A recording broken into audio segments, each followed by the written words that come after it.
이제 하나님의 말씀 증거하겠습니다. 오늘 우리에게 주시는 하나님의 말씀은 요한복음 19장 23절에서 27절의 말씀입니다. 이 계시의 말씀 읽을 때 다 자리에 일어나셔서 한 목소리로 합독하도록 하겠습니다. 시작. 군인들이 예수를 십자가에 못 박고 그의 옷을 취하여 네 깃에 나누어 각각 한 깃씩 얻고 속옷도 취하니 이 속옷은 호지 아니하고 위에서부터 통으로 짠 것이라. 군인들이 서로 말하되 이것을 찢지 말고 누가 얻나 제비 뽑자 하니 이는 성경에 그들이 내 옷을 나누고 내 옷을 제비 뽑나이다 한 것을 응하게 하려 함이로라.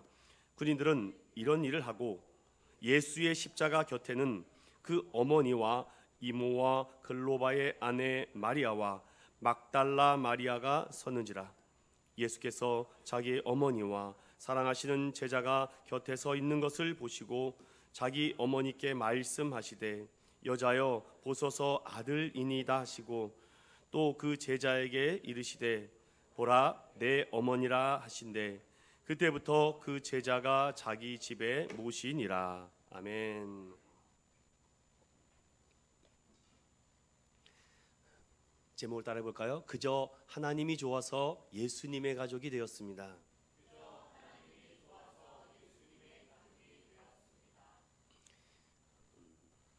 예전에 이런 거 많이 했습니다. 블랭크 안에다가 집어넣는 거죠. 여러분 이 네모 안에 무엇을 누구를 집어넣으면 좋을까요? 그저 하나님이 좋아서. 원수도 좋습니까? 그저 하나님이 좋아서 원수까지도 좋아하셨던 예수님. 예수님처럼 산다는 것이 참 무겁고 어려울 때가 많습니다. 그런데 하나님의 은혜를 받고 성령의 충만함을 받으면요 다 이뻐 보이고 아름다워 보입니다. 저는 아름답다라는 표현을 종종 사용하는데요, 아름답다라는 표현이 나답다라는 것입니다. 정말 나를 어디에 내놓아도, 나라는 상품을 누구에게 판매하더라도 아깝지 않을 정도의 품위와 인격을 갖춘 사람이겠죠. 여러분 하나님이 좋습니까? 네, 좋습니다. 네라고 해도 괜찮습니다. 아멘이라고 해서 제가 네가 안 되면 사랑합니다라고 얘기하라고 그랬죠. 하나님이 좋으면요 다 이뻐 보이고 좋아 보입니다. 제가 우리 아내를 만났을 때 그렇게 세 가지를 갖춰서 탐이 나더라고요. 미모와 지성과 인격을 갖췄기에 제가 말씀을 여러 번 드렸지 않았습니까? 하나님 누군가에게는 주지 않겠습니까? 그러면 누구에게 달라 그랬습니까? 나에게 달라고 제가 그렇게 기도했다고. 그런데 하나님은요 안 주시지 않더라고요. 하나님이 좋으니까요, 하나님이 좋다라는 것을 어떻게 표현하느냐에 따라서 참 하나님의 반응도 조금씩 다를 때가 있는 것 같아요. 누구는 환경이 보입니다. 누구는 자꾸 사람이 보여요. 그래서 하나님이 좋으면요 자꾸 그 사람을 데리고 오려고 합니다. 근데 주변이 자꾸 보여요. 어디 부서진 것 없나, 어디 뭔가 넘어진 건 없나, 깨진 건 없나. 이거는 어쩔 수가 없습니다. 그냥 하나님께서 그런 마음을 우리에게 주는 것이죠. 그저 하나님이 좋았는데 오늘 저는 예수님의 가족이 된 한 인물을 또 소개하려고 합니다. 그냥 예수님이 좋았는데, 예수님이 너무 사랑스러웠는데 어느 날 예수님께서 너 나랑 가족할래? 라고 하시는 겁니다. 여러분 예수 믿는 게 복잡하지 않습니다. 하나님이 좋으면요 예수 가족 되는 줄로 믿습니다. 우리 인천교회 성도들, 우리는 하나님의 가족인 것을 믿고 신앙 공동체, 생활 공동체로서 예수 가족이 된 여러분을 환영하고 축복합니다.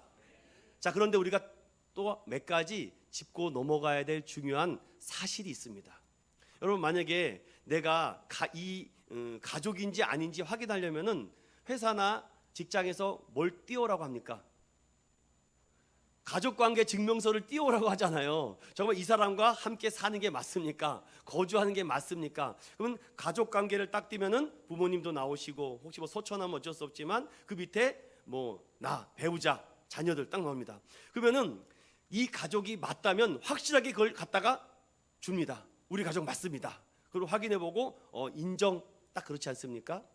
여러분, 예수 가족도 그렇게 관계 증명서가 있어요.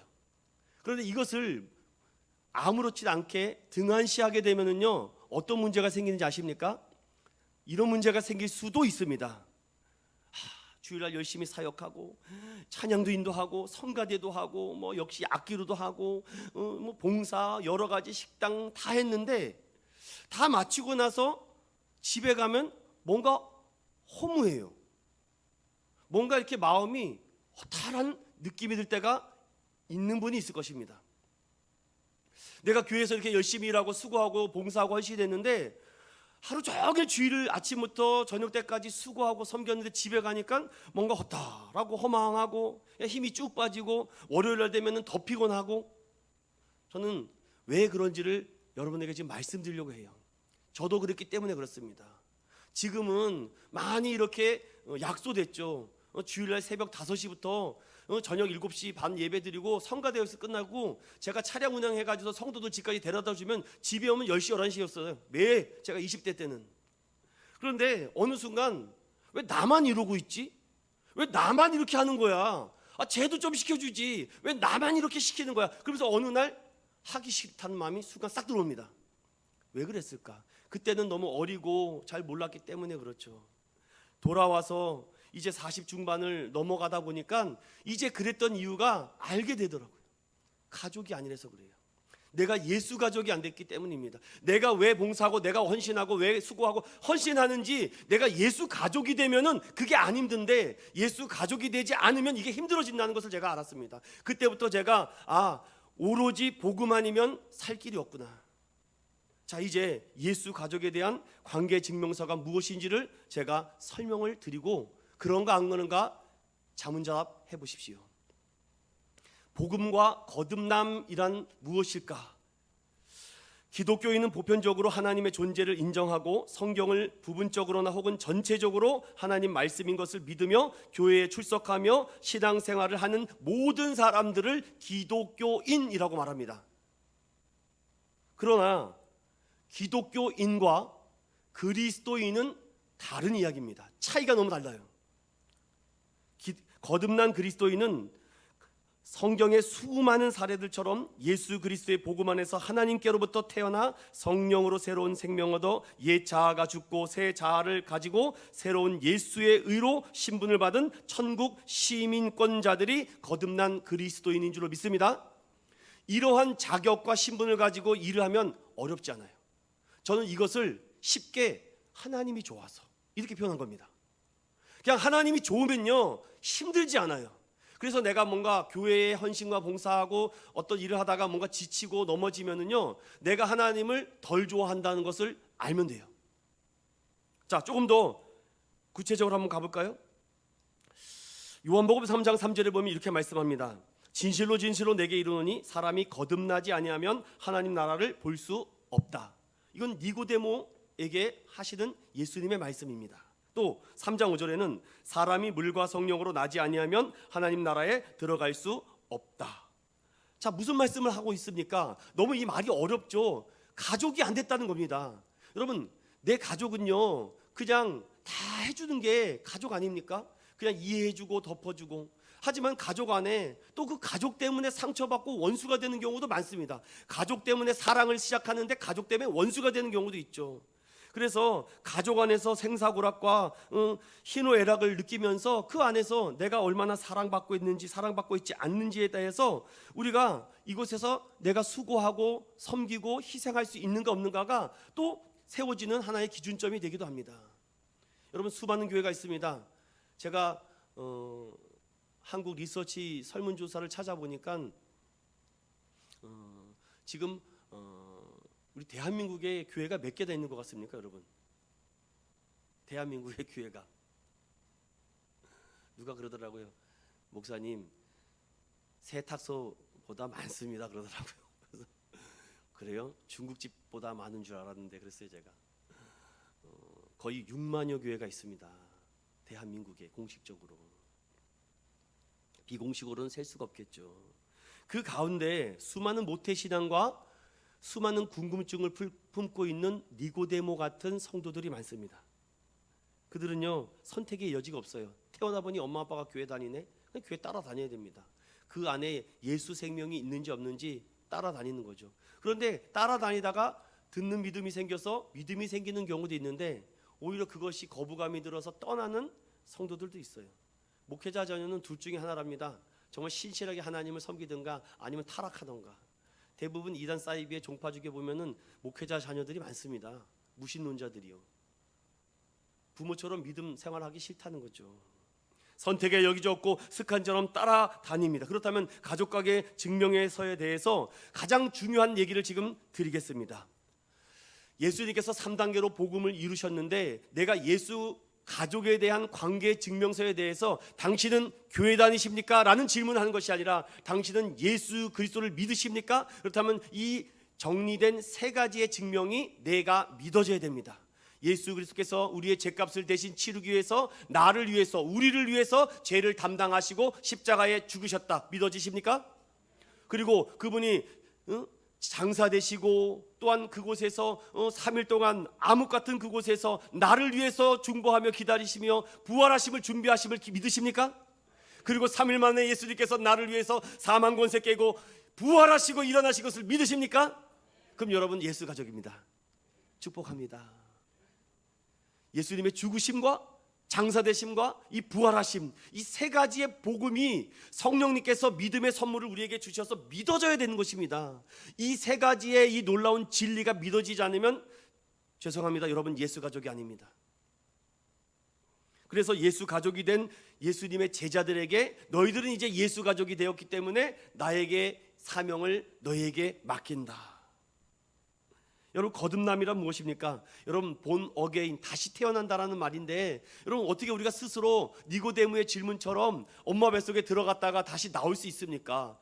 그럴 수가 없습니다. 그래서 성경은 뭐라 그래요? 성령으로 나지 않고는 안 된다는 것입니다. 사랑하는 믿음의 성도 여러분, 오늘 교회 오기 전에 성령님 오늘 예배 가운데, 오늘 말씀 듣는 가운데 하나님의 진리가, 하나님의 신비로운 능력이, 하나님의 초자연적인 하나님의 역사를 경험하게 해달라고 기도하셨습니까? 그랬다면은 여러분 안에 벌써 성령이 움직이고 있는 거죠. 이미 교회에 왔다는 것 자체가 여러분 성령의 인도하심이 아닐까요? 어떻게 거듭납니까? 어떻게 거듭납니까? 예수 그리스도의 복음을 듣고 죄사함 받아 세례받고 성령 받아야지만 됩니다. 성령 받은 사람은 예수 가족이 된 줄로 믿습니다. 제 말씀이 믿어지지 않고 아직 깨달아지지 않으면 여러분 예수 가족이 아닙니다. 아직 구원 받지 못했습니다. 예수님의 가족은요, 마가복음 3장 35절에 다음과 같은 말씀을 합니다. 시작. 누구든지 하나님의 뜻대로 행하는 자가 내 형제요, 내 자매요, 어머니이니라. 아멘. 여러분 하나님의 뜻이 무엇입니까? 독생자들 예수 그리스도를 이 땅에 보내서 십자가를 지고 죽게 하는 것이 하나님의 뜻입니다. 그게 믿어져야 돼요. 그리고 그 아들을 장사를 하고 또한 그 아들을 부활시키는 것이 하나님의 뜻이 믿어져야지 그 뜻대로 행하는 자가 내 형제라고 합니다. 예수 가족 되는 게 굉장히 쉽죠. 아무나 될 수 있는 것 같죠. 그런데 누구나 되는 게 아닙니다. 그래서 예수 신앙 경륜과 교회 생활 오래 했니 많이 했니 그걸 가지고 여러분들 믿음이 있다 없다 라고 자랑할 수 없어요. 이 얘기는 오후 시간에 더 깊이 다루겠습니다. 그래서 예수님은 말합니다. 먼저 된 자가 나중되고 나중된 자가 먼저 된다. 저는 이런 역사들을 많이 봤습니다. 이제 정말 깨끗한 도화지와 같은 성도들이 하나님의 말씀을 하나씩 받아 먹으면서 정말 그 하나님에 대한 그 사랑이 너무나도 뜨거워. 하나님이 너무 좋습니다. 하나님이 좋으니까 다 좋아 보여요. 다 이뻐 보입니다. 들에 핀 백합화를 보고 꽃을 보고 정말 날아다니는 새만 보더라도 하나님 너무나도 아름답고 좋습니다. 이런 말이 저절로 튀어나와야 되죠. 어떤 분이 차를 타고 가는데 권사님이 그래요. 목사님, 네, 저는요 바람만 보면은 성령님이 나에게 임하시는 것 같다. 제가 너무 오버하지 말라 그랬습니다. 그건 좀 오버하시라고. 내가 그냥 마음으로 느끼세요. 잘못하다간 신비주의로 빠집니다. 제가 그랬습니다. 물론 너무 좋으니까 여러분 좋으면 막 표현하잖아요. 여러분 연예인들 보세요. 아이돌 가수들 그 애들 막 저는 서태지와 아이들 세대거든요. 여러분 있습니까? 동료? 그 서태지와 아이들이 그 노래를 모르면요 대화가 안 됐습니다. 제가 막 그런데 너무 열광을 하는 거죠. 막 너무나도. 그래서 그가 말하는 게 거의 신적 존재와 같은 느낌으로 다 믿게 돼 있고, 그가 만든 건 다 사게 되고, 그가 부르는 건 다 진리가 됩니다. 사랑하는 여러분, 하나님이 좋으면요, 하나님이 하시는 말씀이 다 좋아지고 사랑스러워지고 이뻐 보이고 행복해지는 줄 믿습니다. 그래서 성경은요, 예배드림이 뭡니까? 기쁨 됩니다. 아이들이 이렇게 찬양하잖아요. 그래서 저는 여러분들에게 이 말씀을 드릴게요. God is good all the time. Trust Him. Don't afraid. Just believe. 하나님은 언제나 선하십니다. 여러분, 하나님을 믿으세요. 두려워하지 마십시오. 단지 하나님을 믿으시길 바랍니다. 그럼 예수 가족 됐어요. 자, 그러면 이제 설교를 들으셔도 되는 겁니다. 예수 가족이 되면. 그렇다면 오늘 말씀 한번 좀 살펴볼까요? 첫 번째 19장 23절부터 24절에 십자가 아래에 있는 사람들입니다. 여러분, 여기 십자가를 제가 어떻게 하려면, 십자가 이렇게 있다고 보십시오. 여기 있는데 십자가의 밑에 있는 사람들이 있고요, 십자가의 곁에서 이렇게 바라보는 사람이 있고, 또 십자가 위에서 밑에를 바라보는 거 있고, 밑에서 위를 바라보는 사람이 있습니다. 그런데 오늘은요, 십자가 아래에서 보는 사람들과 또 십자가 곁에서 보는 두 이야기만 살펴보려고 해요. 오늘 여러분들 예수 가족 되는 것만 해도 감사한데 이것까지 들으시면 여러분들 오늘 대박 터지는 날이죠. 좋습니다. 그 아래서, 십자가 아래에서 무엇을 하고 있는가, 그 말씀을 한번 들어가 보겠습니다. 19장 23절을 읽어봅니다. 시작. 군인들이 예수를 십자가에 못 박고 그의 옷을 취하여 네 깃에 나눠 각각 한 깃씩 얻고 속옷도 취하니 이 속옷은 호지 아니하고 위에서부터 통으로 짠 것이라. 아멘. 다른 마가복음이나 다른 복음서에는요, 이렇게 자세하게 기록하지 않았는데 요한만큼 그 현장에 있었던 사람이기 때문에 정확히 들은 얘기가 아니라 본 내용을 한 겁니다. 제가 오늘 새벽에도 이런 말씀을 드리지 않았습니까? 제가 우리 아들에게 막 이순신 장군에게 대해서 물어보길래, 야, 너는 이순신 장군의 실존을 믿니? 그런데 이순신 장군에 대한 생존 기록이 역사서 책 몇 권 안 돼. 여러분, 몇 권 될 것 같아요? 선조실록에도 기록돼 있겠죠. 유성룡의 징비록에도 있겠죠. 난중일기에도 있겠죠. 여러분, 또 이순신이 기록된 책이 뭐가 있습니까? 아니, 대답을 해보시라고요. 이순신에 대한 생존에 대한 기록된 책이 또 어디 있을까요? 여러분이 잘 아는 세 권 외에 또 뭐가 있을까요? 그런데 그 서너 권과 대여섯 권의 기록을 가지고 우린 이순신 장군의 생존 인물을 믿잖아요. 굉장한 믿음이시네요. 그런데 여러분 아세요? 예수님에 대한 기록은 수십만 권입니다. 전 세계에 엄청난 그림과 조각과 작품들이 셀 수 없을 정도로 많아요. 그런데 역사적인 예수에 대한 실존을 부인합니다. 그래서 내가 야, 너는 두세 권밖에 기록되지 않는 이순신의 생존도 그렇게 믿고 확신하고 거북선이 어쩌고 저쩌고 하는데, 수십만 권의 전 세계적으로 기록되어 있는 예수님에 대한 사실이 왜 안 믿어지니? 여러분, 단순 생각과 상식을 가지고 생각해 보세요. 여러분, 26억의 이 사람이 기독교를 믿고 있습니다. 왜 그럴까요? 뭔가 의미가 있다는 거예요. 뭔가 있다는 거죠. 뭔가 있으니까 그렇죠. 여러분, 왜 기독교가 가짜가 많습니까? 뭐가 진리가 있기 때문에 그렇습니다. 이건 여담이고, 다시 들어와서 자, 이 말씀 볼게요. 자, 십자가 아래는 지금 누가 있습니까? 군인들이 있어요. 군인들이 몇 명 있습니까? 네? 군인들이 몇 명 있죠 지금? 네? 저 혼자만 설교하기 싫어서 오늘은 예수 가족이니까 같이 얘기를 해보자는 겁니다. Talking about을 하자는 겁니다. 몇 명 있죠? 여러 명 있었겠죠. 여러 명 있었겠죠. 그런데 집중적으로 예수님을 십자가에 달았던 사람을 보니까 4명으로 보입니다. 많이 필요하겠어요? 4명이. 왜냐, 여기 보니까 그 옷을 취하여 4깃으로 나눴다라고 보니까 군인 4명이 있었다는 거죠. 자, 이것을 제가 지금 몇 가지 말씀을 드리면서 좀 살펴보도록 하겠습니다. 당시 1세기 고대 관습을 보면은 전리품을 취득하고자 하는 그런 풍습이 있었습니다. 강자가 약자를 굴복해서 집권하면 그의 것을 뺏어도 뭐라 그러지 않아요. 지금은 나이가 큰 문제가 생기죠. 특히 사형수나 죄수가 죽게 됐을 때 그가 지니고 있는 모든 것은 그것을 행하는 사람들 것입니다. 자, 그렇다면 한번 여러분 생각을 해볼게요. 항상 성경을 읽을 때 지나친 상상은 위험하지만 조금의 상상은 많은 도움을 줍니다. 저는 생각을 해봤습니다. 자, 십자가 아래 4명이 집중적으로 예수님을 못 받고 있습니다. 그럼 예수님이 지금 십자가 아래에서 입고 있었던 옷이 있었겠죠. 오늘 성경 요한의 기록을 보면 겉옷을 입고 있었고 속옷을 입고 있었습니다. 자, 그런데 예수님은 그것만 입고 있었을까요? 대부분 당시 유대인들은요, 필수적으로 차고 다니는 것이 있는데 머리에 두건, 머리를 길었기 때문에 머리에 두건을 갖고 다녔고, 그 다음에 샌들을 신고 다녔다고 합니다. 그리고 항상 주머니에는 항상 이런 손수건을 가지고 다녔다고 합니다. 제가 그래서 일부 손수건을 갖고 온 겁니다. 이렇게 손수건을 갖고 다니고 있었는데, 잘 보세요. 여기 군인들은요, 머리 수건이나 허리띠나 수건이나 샌들은 관심이 없어요. 뭐만 관심이 있습니까? 옷.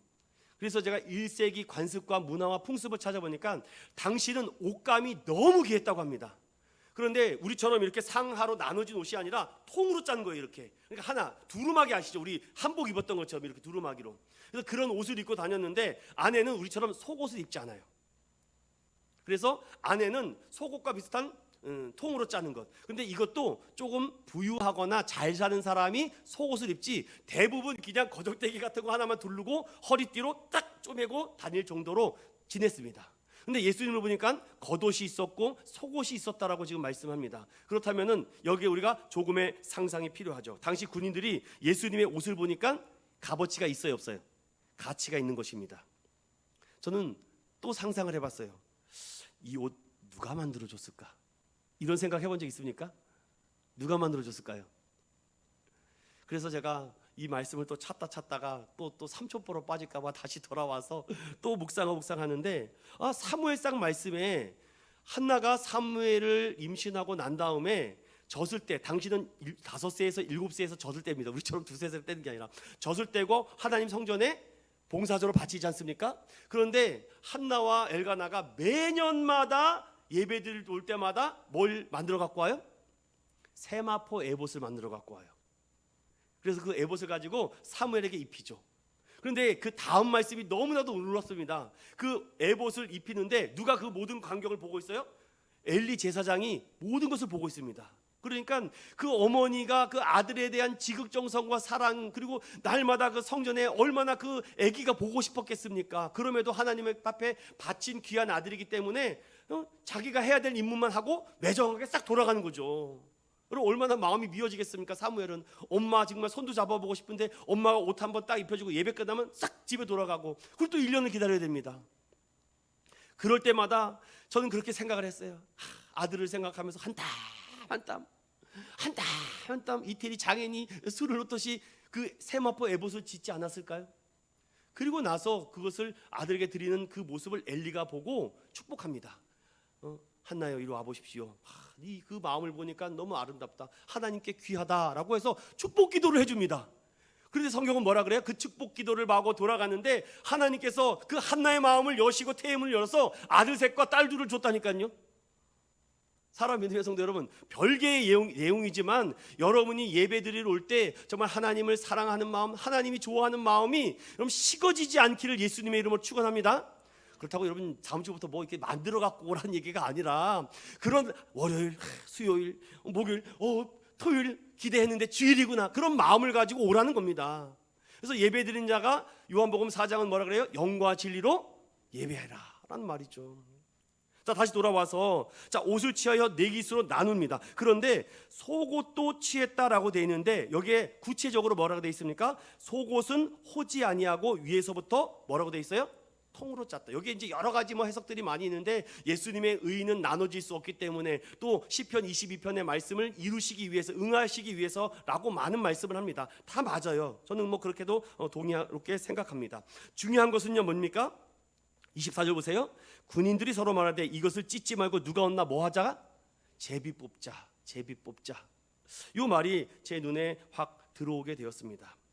왜냐하면은 당시는 이 문화를 이해를 하셔야 돼요. 당시 뭐라고 해야 될까? 잠옷 같은 거라고 할까요? 한쪽 면만 이렇게 꼬맨 거죠. 이렇게 옆에만 꼬매가지고서는 통으로 만들었기 때문에. 그래서 제가 이걸 아무리 설명해도 여러분들이 이해할 수가 없기 때문에 유명한 거장의 화가의 그림을 가지고 왔습니다. 바로 스페인에 가면은 톨레도 대성당이라는 성당이 있습니다. 어마어마하게 크죠. 여기에 3대의 화가가 그린 작품이 있는데 이걸 준비하다가 스페인도 가고 싶더라고요. 여러분, 스페인도 갈 수 있는 기도를 제가 또 하도록 하겠습니다.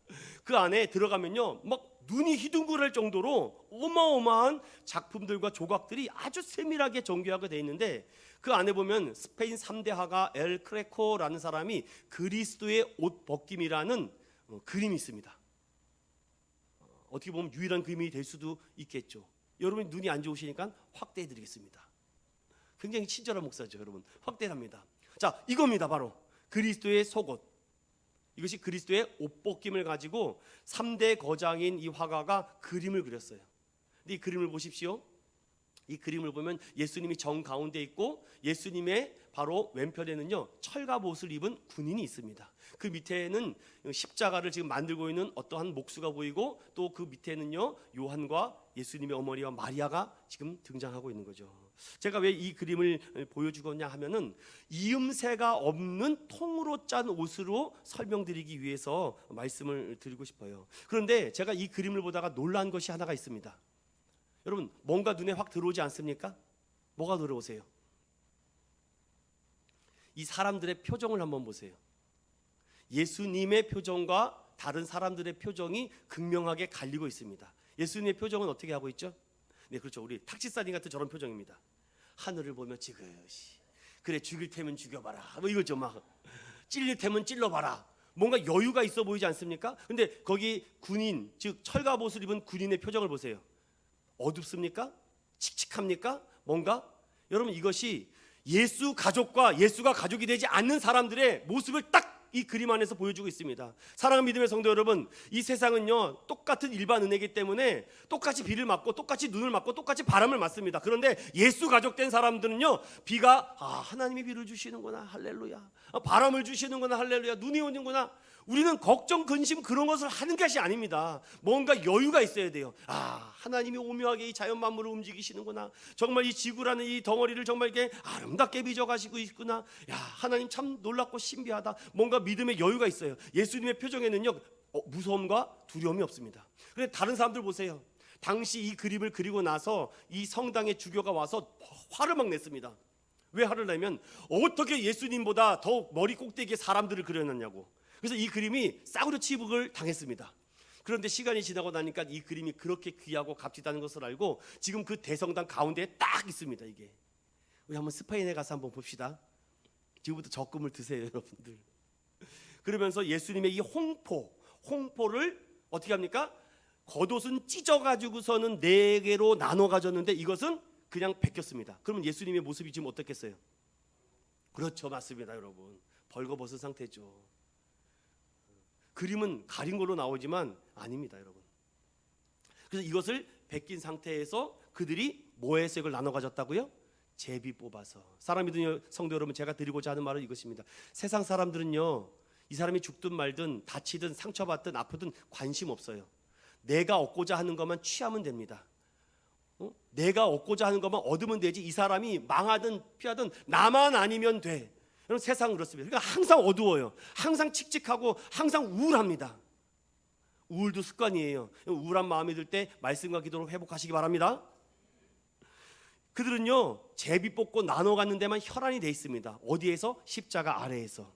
사랑 믿음의 성도 여러분, 우리는 십자가 아래에서 지금 무엇을 하고 있습니까? 예수 가족은요 십자가 아래에서 나눠 갖고 찢어 갖고 누가 내 거니 네 거니 이런 거 갖다 시시비비 하는 사람들이 아니라 십자가에 달린 예수를 바라보는 줄로 믿습니다. 십자가 아래에서 예수 가족은요 예수님이 떨어지는 콩고물 받아먹는 그런 코흘리개가 아닙니다. 예수 가족은요 십자가에 왜 예수가 달렸는지를 보고 나를 위해 십자가에 달리신 예수님의 그 피 흘리심의 은혜를 구하며 오늘도 내가 힘입어 나아갑니다라고 고백하는 믿음의 성도들 되시길 축원합니다. 예수 가족은 달라야 돼요. 자, 두 번째, 25절부터 27절에 십자가 곁에서 지키는 제자와 여인들에 대해서 한번 살펴보겠습니다. 자, 군인들의 행동과는 정반대예요. 십자가 밑에서는 서로 찢고 누가 갔니 제비를 뽑기가 얼마나 이것이 비참합니까? 죽어가는 사람 앞에 놓고서는 그런 행동을 하고 있다는 거. 세상은 그러고 있습니다. 그런데 십자가 아래에는 가지 못하죠. 십자가 옆에서 여인들과 한 제자가 있습니다. 복음서를 총합해 보면 여기는 지금 몇 명이 나옵니까? 25절 다 같이 봅니다. 시작. 예수의 십자가 곁에는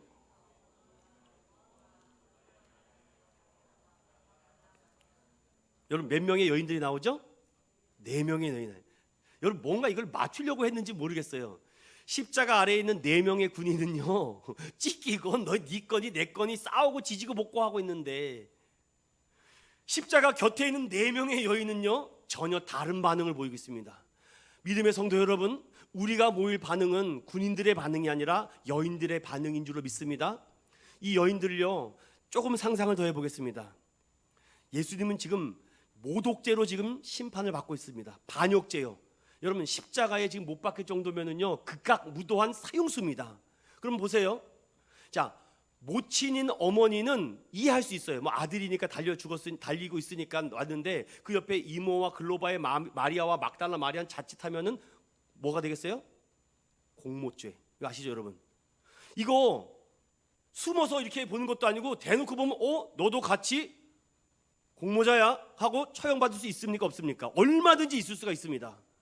아유 괜히 옆에 붙었다가 정말 재수 없이 걸려서 넘어지는 거 아닌가? 저는 여기서 조금서 보면서 십자가 곁에 있는 이 어머니와 이모와 글로바의 아내 마리아와 막달라 마리아를 한 번 더 깊이 묵상해 봤습니다.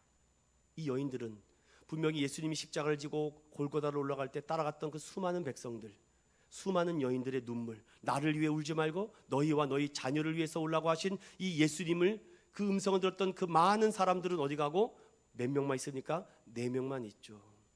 사랑 믿음의 성도 여러분, 누가 교회를 끝까지 지킵니까? 누가 하나님의 나라를 끝까지 지킵니까? 가족이 지키는 겁니다. 가족은요 지킬 수밖에 없어요. 이 여인들은 도대체 누굴까? 성경은요 이분이, 그 어머니는 마리아라는 것을 알겠고, 또 이모 뭐 친척이겠죠. 근데 글로바의 아내 마리아는 누구지 모릅니다. 막달라 마리아는 7 귀신 들린 여인이었죠. 이 4명의 여인은요 목숨 내놓고 지금 십자가 곁에 있는 겁니다. 믿음의 성도 여러분, 예수 믿는 걸 너무 가볍게 생각하십니까? 뭐 교회 나가고 뭐 헌금 드리고 시간 1시간 때우고 그러면 예수 다 믿었다고 생각하세요? 세상에서도요 그렇게 하면은 징계를 받습니다. 근데 예수 믿는 사람들이 복음에 대해서 너무 싸구려 취급을 하고 너무 귀한 줄을 모르니까 예배드림이 얼마나 이 1시간이 소중하고 귀한지를 모릅니다. 저는 과감히 이렇게 말해요. 예수 가족이 아니기 때문에 그렇다. 이 여인들은요 자신의 목숨을 내놓고 십자가 곁에서 지키고 있습니다. 아무리 생각해도 당시에 여성들은요 제자로 삼지 않습니다. 어떤 랍비더라도 여성들은 인간 이하의 취급을 받아요. 우리 여성분들에게 죄송합니다. 여성들은 그냥 애나 낳는 동물 취급, 그 정도로 여인의 취급이 하대하던 시대입니다. 제자들은 남자만 낼 수 있어요. 그럼 남자들 다 어디 갔습니까 지금? 그 예수님을 좋아했다라고 따라다녔던 그 수많은 남자들 다 어디 있습니까?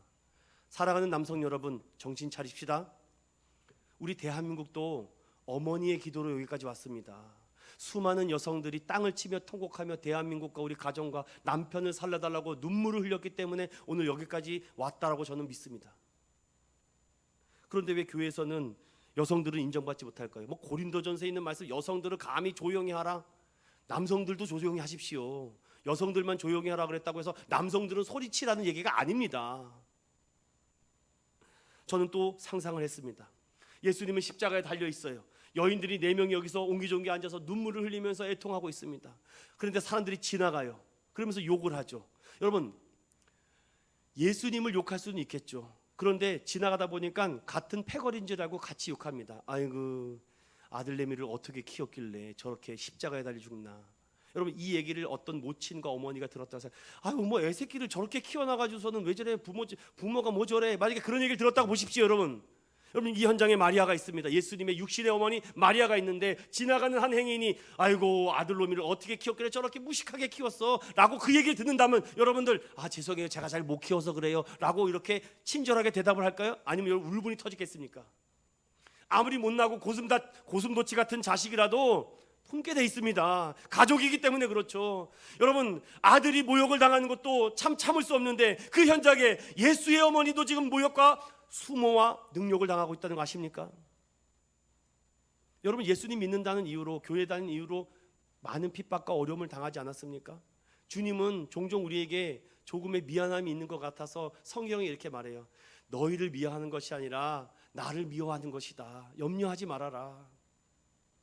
십자가의 은혜를 경험한 사람들은요, 예수님 곁에서 지킬 수 있습니다. 십자가의 은혜의 경험을 맛본 사람들은요, 진짜 생명이 어디에 있는지를 알기 때문에 예수님의 십자가 곁에서 지키고 있습니다. 공범으로 몰려 붙잡아갈 수 있음에도 저는 이 여인들은 예수님의 제자였기 때문에, 예수님을 사랑했기 때문에, 현실에 드러난 예수님의 모습을 어미의 눈으로 보면 얼마나 많은 생각이 들었겠습니까? 누구보다도 예수님의 생애. 근데 저는 이 말씀을 후반부에 처음 묵상하면서 의심이 하나 들었습니다. 여러분, 지금 한 사람이 보이지가 않아요. 누가 안 보입니까? 마리아의 남편 요셉이 안 보입니다. 어디 갔을까요? 마리아는 이미 혼자가 된 것입니다. 남편이 일찍 떠난 거죠, 지금. 그러지 않다면 이 현장에 요셉도 등장을 해야 됩니다. 다른 사복음서를 다 들어봐도 요셉은 등장하지 않습니다. 이미 모친 어머니가 혼자 된 지 오래된 것 같습니다. 물론 예수님의 친동생들이 있습니다. 그럼에도 불구하고 제일 큰 예수가 십자가에 달려 있으니 이 어미 마리아가 지난 시간들이 막 스쳐 지나가지 않았을까요? 그런데 제가 말씀을 연구하다가 놀라운 사실 하나를 발견했습니다. 누가복음에 등장하는 말씀인데, 예수님께서 태어나자마자 당시 유대 율법에 의해는 8일 만에 할례를 행하는 것이 있습니다. 그래서 예수님을 데리고 성전으로 갔더니 거기에 시몬이란과 안나를 만나게 되죠. 근데 시몬이 했던 말이 정말로 놀랍습니다. 제가 그 얘기를 조금 드려보려고 하는 거죠.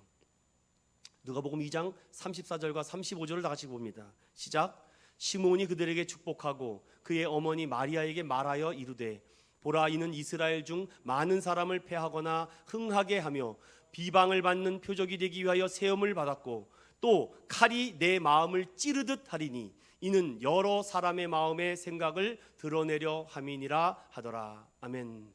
시몬이 마리아에게 따로 불러 이 아들로 인해서 내 마음이 장차 칼이 내 마음을 찌르듯 하는 고통을 겪을 것이다. 이미 예수님이 태어난 지 8일 만에 이 예언의 말씀을 듣습니다. 그리고 33년이 지나고 나서 마리아가 내 가슴에 칼이 찌르는 듯한 아픔과 고통을 느끼게 되죠. 마리아는 생각했을 것입니다. 예수님의 유년 시절을 유일하게 기억하는 분은 예수님의 어머니밖에 없습니다. 예수님의 유년 시절은요, 기록이 되어 있지 않습니다. 애굽으로 떠나서 있었던 것과 다시 나사렛으로 돌아와서 12살 됐을 때 내가 이 성전에 있는 것이 당연한 것이 아닙니까? 그 아이가 성령과 지혜가 충만하게 자라나는 모습 외엔 다른 기록이 없습니다. 그러나 우리는 예수님의 유년 시절에 대한 기록을 그것밖에 기록할 수 없고 알 수 없지만, 모친 어머니는 30년 동안 이 아들이 어떻게 자라는지를 다 기억하고 있지 않을까요? 그러나 그 아들이 지금 십자가에 달려 있습니다. 그 아들이 지금 십자가에 매달려 죽고 있습니다. 그때 예수님께서 말씀하십니다. 예수님께서 십자가상에서 7마디를 하셨는데 7마디 중에 6마디는 예수님의 구속사적 메시아적 말씀에 대한 선포인데, 한 번의 말씀은요 어떤 구속사적이거나 메시아적인 메시지가 아닙니다. 여러분 한번 돌아보십시오. 오늘 말씀이 이거예요. 여자여 보소서 아들입니다. 그리고 그 말씀 가운데 또 이렇게 얘기합니다. 옆에 사랑하시는 제자, 즉 사도 요한이 있는 것을 보고 보라 내 어머니라 하신대.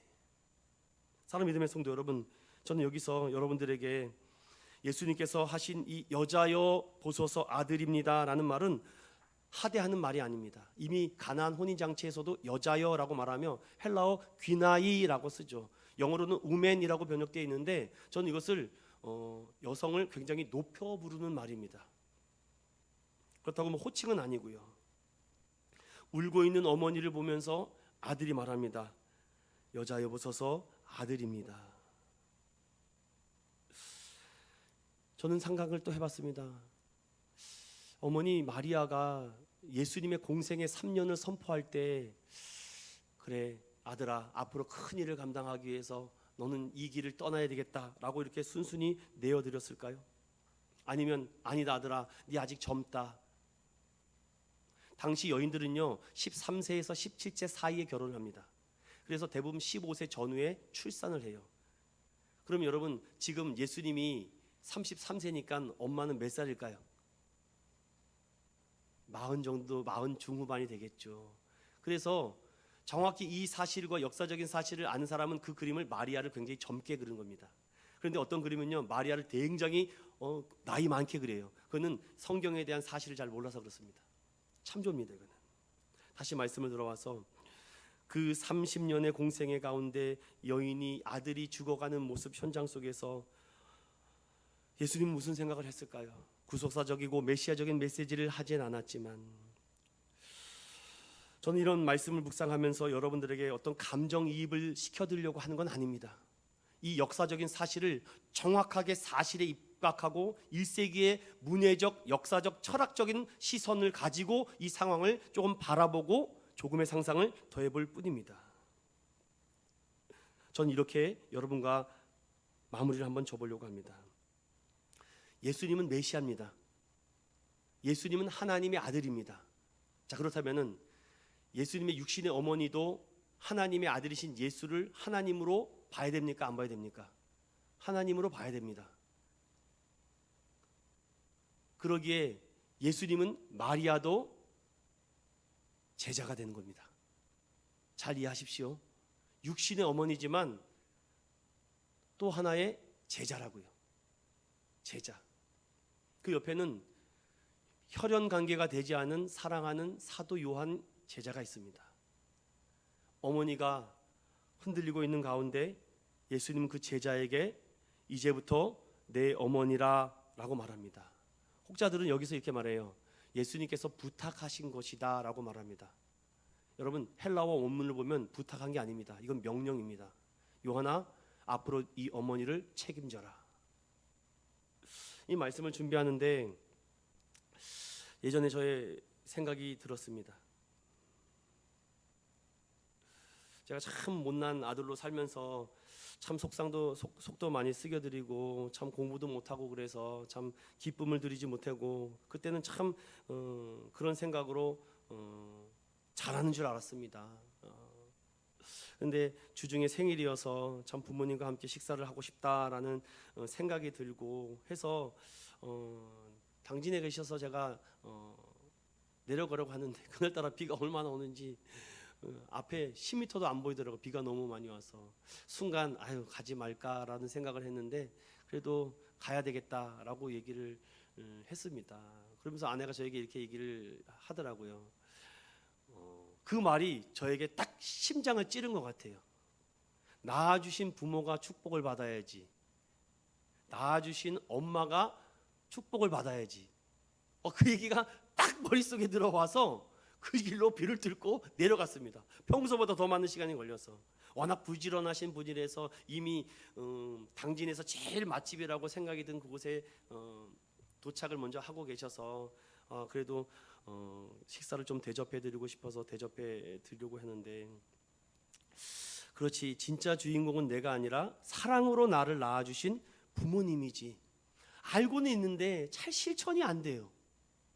아직 쑥스럽고 부족한 표현력이지만 마음으로나마 이게 좀 전달이 되었으면 하는 마음이 들고, 또 사드리려고 했는데 또 생일이라고 사주셨어요. 너무 고맙죠. 그러면서 올라오는 길에 고등학교 2학년 때 생각이 탁 들더라고요. 왜 그랬냐면 제가 고등학교 2학년 때까지 공부를 더럽게 안 했거든요. 공부를 안 한 게 아니라 그냥 안 했습니다. 하기 싫어서도 하는 것이 아니라 그냥 하기 재미가 없어서. 여러분, 우리 자녀들이 공부를 안 하고 있다 염려하지 마십시오. 여러분 그 마음에 가족이 되고 기쁨이 생기면 돼요. 그래서 그날도 학교를 가는데 그때는 도시락을 싸갖고 다니지 않습니까? 여러분, 도시락을 싸갖고 다닙니다. 그때도 제가 학교를 가려고 가는데 도시락을 싸주신 어머니의 그 도시락을 받아가지고 학교를 딱 가는데 뭔가 느낌이 그래요. 오늘 나 생일인데 왜 아무 말도 안 하시지? 이런 마음이 들었던 것 같습니다. 근데 그날따라 이렇게 뭔가 마음이 뭔가 이런 다르다라는 느낌이 든 거죠, 제가. 그래서 도시락통을 이렇게 제가 쫙 한번 열어봤습니다. 뭔가 맛있는 반찬이 들어있지 않았을까, 이런 단순한 생각에. 그런데 이렇게 딱 떴는데 딱 보니까 쪽지가 있는 겁니다. 그래서 거기에다가 정말 사랑하는 아들아, 여차. 제가 학교를 못 갔어요. 제가 그때부터 공부한 거 아닙니까? 한 번도 우수상장을 갖다 준 적이 없어요. 제가 2학기 때부터 죽어라 공부하지 않았습니까? 그래서 제가 상장을 2개나 갖다 드렸어요. 맨날 개근 상장만 갖다 드리다가 최우수 상장을 갖다 드리니 그렇게 기뻐하시더라고요. 저는 깨달았습니다. 하나님이 무엇을 기뻐하실까? 하나님이 기뻐하시는 것은 우리가 거룩하게 살 때 기뻐하십니다. 우리가 거룩하게 살려고 몸부림칠 때 기뻐하시는구나. 거룩한 게 아니라 거룩하게 살려고 할 때, 저는 오늘 새벽에 그것을 매일매일 하나님 앞에 항복하는 자들, 하나님 그런 사람들을 사랑하셔요. 그렇게 항복하는 자들에게 하나님의 사랑을 더 입혀주세요. 사도 요한은요, 다른 제자들이 다 도망갔지만 예수님의 사랑을 발 옆에서 특별하게 받은 사람입니다. 예수님께서 이 막둥이 요한을 너무 사랑해서 성경에는요, 사랑하시는 제자, 여러분 교회에서도요, 사랑 많이 받은 사람이요, 하나님을 더 좋아하게 돼 있습니다. 저는 그래서 그 생각이 주마등처럼 싹 스쳐가면서 조금 더 일찍 좀 철이 들었으면은, 그래서 어떻게 되면 부모님의 기쁨이 돼야 될까라고 지금까지도 고민하는 사람입니다. 목사가 된 것이 가장 기쁘다라고 얘기하시는 그 부모님의 말씀을 들을 때 진작 좀 잘할 걸. 사랑하는 믿음의 성도 여러분, 오늘 예수님께서 이 십자가 위에서 지금 아래에 있는 여인들과 그 제자들을 바라봅니다. 다른 사람도 눈에 보이지 않아요. 그 4명의 여인과 그리고 사랑하시는 제자만 보입니다. 그때부터 요한은요, 마리아를 돌아가시는 그날까지 극진히 모시지 않았을까요? 저는 궁금했습니다. 아니, 예수님에게는요 친동생이 있는데, 여러분 성경 보면 예루살렘 총회 교회의 목사 야고보 목사님이 예수님의 친동생이고, 유다서를 기록한 그 유다가 예수님의 친동생입니다. 그러니 무슨 말이에요? 이때 당시만 해도 예수님의 친동생은 예수 가족이 아니었다는 겁니다. 그래서 예수 가족인 요한에게 어머니를 부탁합니다. 사랑하는 믿음의 성도 여러분, 육신의 부모가 있죠. 육신이 사랑하는 부모가 있습니다. 그런데 영의 부모가 안 됐어요. 아직 예수 가족이 안 돼서 애통하고 안타까워하시는 분들이 있는 줄로 압니다. 참 사람의 힘으로는 되지 않아요. 굳이 자녀가 모셔야 되지 않느냐라고 하는데, 예수님께서는 친동생들에게 부탁하지 않고 사랑하시는 그 요한의 제자에게 부탁을 하죠. 저는 여기서 마무리를 이렇게 짓고 싶습니다. 사랑하는 믿음의 성도 여러분, 가족이 누구나 될 수 있지만 아무나 가족이 되는 게 아니라는 것입니다. 어떤 한 목사님은 그러더라고요. 내 목회 일평생에 딱 3가지만 남기고 싶다. 무엇입니까? 사랑과 사람과 예수님만 남기고 싶다라고 하더라고요. 저도 굉장히 그 말을 훔치고 싶더라고요. 하나님, 내 목회 인생 가운데 사랑과 사람과 예수님만 남게 해달라고. 여러분, 예수님의 사역의 끝은 무엇입니까? 죽음이었습니다. 그런데 예수님의 사역의 끝이 죽음이라고 해서 사탄 마귀가 이겼다라고 생각을 했지만, 결국은요 3일 만에 부활하시고 승리하고 이기셨다는 것입니다. 사랑하는 믿음의 성도 여러분, 오늘 이 광경을 보십시오. 예수님의 못 박힘, 찔리심, 또한 멈출 수 없는 그 아픔과 슬픔들. 저는 이 말씀을 통해서 사역이 죽음으로 끝이 났는데 죽음 뒤에 모든 사망 권세를 이기시고 부활하신 예수님, 그러면서 제 안에 이 말씀을 적용해 봤습니다. 나는 하나님이 좋아서 이 목회 일을 하고 있는데, 내가 이 목회 일을 하는 가운데 하나님이 더 좋아질 수 있도록, 십자가가 더 선명해질 수 있도록 더 하나님 앞에 하나님 사랑한다라고 외쳐야 되겠구나. 왜 그렇습니까? 예수님은요 이렇게 우리에게 마지막으로 던지시고 있습니다. 십자가의 길이 환영받을 줄 아느냐? 십자가의 길이 축복받을 줄 아느냐? 십자가의 길을 가는 모든 영혼들은 마지막이 죽음이에요. 그런데 죽음으로 끝나지 않는다는 것입니다. 고난과 죽음과 순교가 있습니다. 그러나 십자가가 죽음의 끝이 아니라 예수님의 발자국을 따라갈 때 우리는 예수님과 똑같이 영계와 육의 부활을 입을 줄로 믿습니다. 사랑하는 믿음의 성도 여러분, 결론을 말씀을 마치겠습니다. 저는요 하나님을 이제 원망하지 않기로 했습니다. 나는 하나님을 이해하려고 하지 않고 그냥 하나님이 좋습니다. 그냥 믿겠습니다. 왜냐? 내 안에 하나님이 계신 것이 아니라 하나님이 안에 내가 있기 때문이죠. 여러분, 이 한 주간도 내가 하나님 안에 내가 있는 겁니다. 그래서 힘들지 않은 거죠. 따라해볼까요? 우리는 하나님의 가족입니다. 우리는 하나님의 가족입니다. 저보다 이렇게 해볼까요? 하나님이 좋아서 그려. 아니, 하나님이 좋아서 그런단께. 아니, 하나님이 좋아 불어. 하나님이 좋습니다. 하나님이 좋아요.